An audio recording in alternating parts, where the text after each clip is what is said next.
The 1977 movie Pumping Iron with Arnold Schwarzenegger and Lou Ferrigno made bodybuilding popular among people. However, the history of bodybuilding goes back much further than this movie. Bodybuilding has been around for a long time, and the movie just made more people notice it. In this video, we will explore how bodybuilding actually became a thing and learn how it has evolved over the years. Bodybuilding, as we know it today, has roots in ancient times. Long ago, people used simple tools to help build their strength. They didn't have fancy gyms or modern machines, but they still found ways to make their bodies stronger. In ancient Greece, for example, athletes used tools like halters and Indian clubs.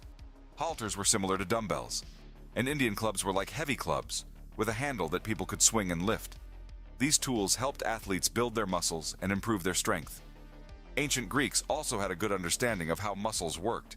They knew that lifting heavy objects made muscles grow. They also knew that a strong, muscular body was good for health and sports. Famous ancient Greek sculptures like the discobolus or discus thrower show us how important a muscular body was to them. These sculptures are evidence that people in ancient times valued strong, well-shaped bodies. In the 19th century, people became even more interested in strength training and bodybuilding. Books and magazines about strength training started to be published. People could read about different exercises, diets, and other information to help them get stronger and healthier. These publications helped spread knowledge and make bodybuilding more popular. In 1896, weightlifting was included in the first modern Olympic Games. This was a big step for bodybuilding and strength training. Weightlifting became a respected sport, and people wanted to learn how to lift weights and build strong bodies. In the early 1900s, many gyms started to open, and they included weightlifting equipment. People could now join a gym and use special machines to help them lift weights and build muscles. This was the beginning of the modern bodybuilding era. But how did this fascination with muscular bodies start? Well, it all started with a man named Eugene Sandow. Eugene Sandow is often called the father of bodybuilding. He was born in Germany in 1867 and became famous for his strongman shows and muscle display performances. Sandow was more than just a performer. He was also a smart businessman who played a big role in popularizing bodybuilding. Sandow's journey into the world of strength and bodybuilding began when he was a circus performer. While working in the circus, he learned how to lift heavy weights and perform amazing feats of strength. But it was when he met strongman Louis Attila that his career really took off. Louis Attila was a famous strongman and weightlifter, and he became Sandow's mentor. Attila taught Sandow about different exercises and how to use weights to build muscle. With Attila's help, Sandow became one of the strongest men in the world. He started performing strongman shows, where he would lift heavy objects and do incredible feats of strength. These shows were a huge success, and people came from all over to see Sandow perform. But Sandow was not just a strong man, he was also an artist. He realized that people were not only impressed by his strength, but also by the way his muscles looked. So, he decided to shift his focus from strength to muscle display. Instead of lifting heavy objects, he would pose and show off his muscles. This new type of performance was called muscle display, and it was the beginning of modern bodybuilding. Sandow's muscle display performances were a big hit. People loved seeing his well-defined muscles, and he quickly became famous. He traveled around the world, performing in front of large crowds. His shows were a mix of entertainment and education, as he showed people how to build strong and healthy bodies. Sandow was not just interested in performing. He wanted to help others become strong and healthy too. He opened training institutions where people could learn about exercise and nutrition. He also started his own magazine, where he shared his knowledge about strength training and bodybuilding. In his magazine, he wrote about different exercises, diets, and other information to help people build strong and healthy bodies. Sandow also wrote several books about strength training and bodybuilding. These books were very popular and helped spread the knowledge of bodybuilding to a wider audience. In his books, he shared his exercises and gave tips on how to build a strong and healthy body. One of Sandow's most significant contributions to bodybuilding was coining the term bodybuilding. Before Sandow, people didn't have a word for the sport of building muscles and showing them off. Sandow's term bodybuilding became the name for this sport, and it is still used today. Sandow was also an inventor and created his own line of workout equipment. He designed and sold weights, dumbbells, and other exercise tools. His equipment was very popular and helped people build strong and healthy bodies. Sandow was the first to introduce bodybuilding to the world, but many more would follow in his footsteps. Among them, two people stand out: Vernon McFadden and George Hackenschmidt. Their contributions and achievements have left a lasting impact on the world of bodybuilding. Vernon McFadden was a famous strongman from America who had a huge influence on bodybuilding. He was born in 1879 and became interested in physical fitness from a young age. McFadden was not only a strongman but also a writer, entrepreneur, and advocate for physical health. He promoted a healthy lifestyle, good nutrition, and regular exercise. McFadden founded the New York-based McFadden's Health Resort, where he taught people about physical fitness and health. He also published several magazines, including Physical Culture, which was filled with tips on how to build a strong and healthy body. Through his resort and magazines, McFadden helped many people learn about the benefits of exercise and healthy living. He even invented some exercise equipment, like the McFadden Exerciser, which was used to strengthen the body. George Hackenschmidt, born in Estonia in 1877, was another key figure in the early days of bodybuilding. He was known for his incredible strength and wrestling skills. Hackenschmidt was a famous wrestler and won many championships. But he was not just a wrestler, he was also a strongman and bodybuilder. He performed strength exhibitions where he demonstrated his power and agility. Hackenschmidt was a true pioneer in the field of bodybuilding. He published books about strength training, including The Way to Live, where he shared his knowledge about exercise and nutrition. Hackenschmidt believed that a strong body was the key to a healthy and happy life. We've explored the key figures in bodybuilding. Now, let's talk about a special event in the history of bodybuilding, the very first bodybuilding show. The show was organized by Eugene Sandow, who we already know as the father of bodybuilding. Sandow was inspired by the success of his muscle display performances and decided to hold a competition to find the best-built man in the world. The competition took place in 1901 at the Royal Albert Hall in London, a prestigious venue that hosted many famous events. Sandow named the contest the Great Competition. The show attracted contestants from all over the world, and the audience was thrilled to see the incredible physiques on display. The competition had different categories, such as Best Developed Arms, Best Developed Legs, and Most Perfectly Developed Man. Contestants showed off their muscles by posing in various positions.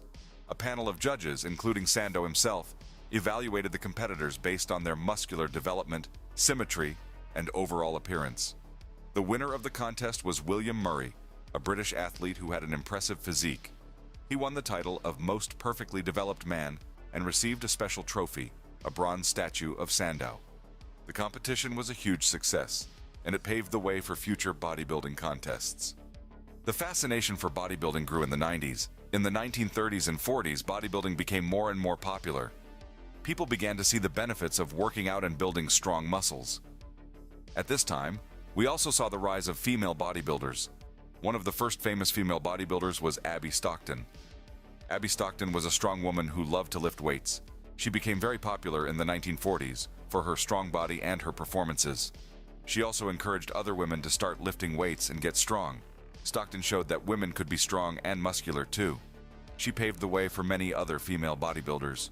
During this time, we also saw the growth of modern multi-station gyms. These gyms had lots of different exercise machines all in one place. People could go to these gyms and work out different parts of their bodies using different machines. This made it easier for people to get a complete workout. As bodybuilding got more popular, there were also many new training and diet products that came out. These products helped bodybuilders get bigger and stronger. There were protein powders, vitamins, and other supplements that bodybuilders could use to help them grow their muscles. At this time, there were two men who became very important in the world of bodybuilding: Bob Hoffman and Joe Weider. These two men had a big rivalry. They both wanted to be the most important person in the world of bodybuilding. Bob Hoffman was a strong man and coach. He started a company called York Barbell that made weights for people to lift. He also started a magazine called Strength and Health that talked about bodybuilding and how to get strong. Hoffman was very important in making weightlifting a popular sport in America. Joe Weider was also a big name in bodybuilding. He started a magazine called Muscle Builder that became very popular. Weider also made his own line of workout equipment and supplements. He wanted to help bodybuilders get as big and strong as possible. Hoffman and Weider didn't like each other very much. They both wanted to be the top person in the world of bodybuilding. They argued a lot and tried to show that they were better than the other. In 1946, Joe Weider and his brother Ben started the International Federation of Bodybuilding and Fitness, IFBB. This was an organization that would hold bodybuilding competitions all over the world. The IFBB became very popular and helped make bodybuilding even more popular. The IFBB held its first competition in 1947. It was called Mr. Canada. This contest was a big success, and the IFBB continued to hold more and more competitions. The IFBB became the biggest organization for bodybuilding in the world, and to this day, it's still the biggest.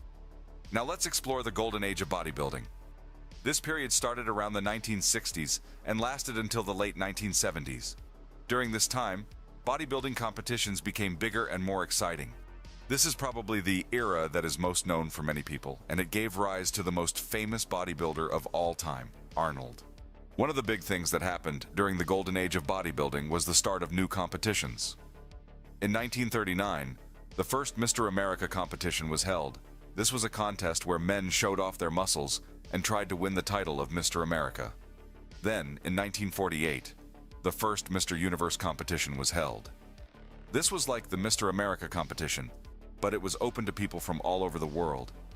These new competitions helped make bodybuilding more popular. People loved to watch the contests and see who would win.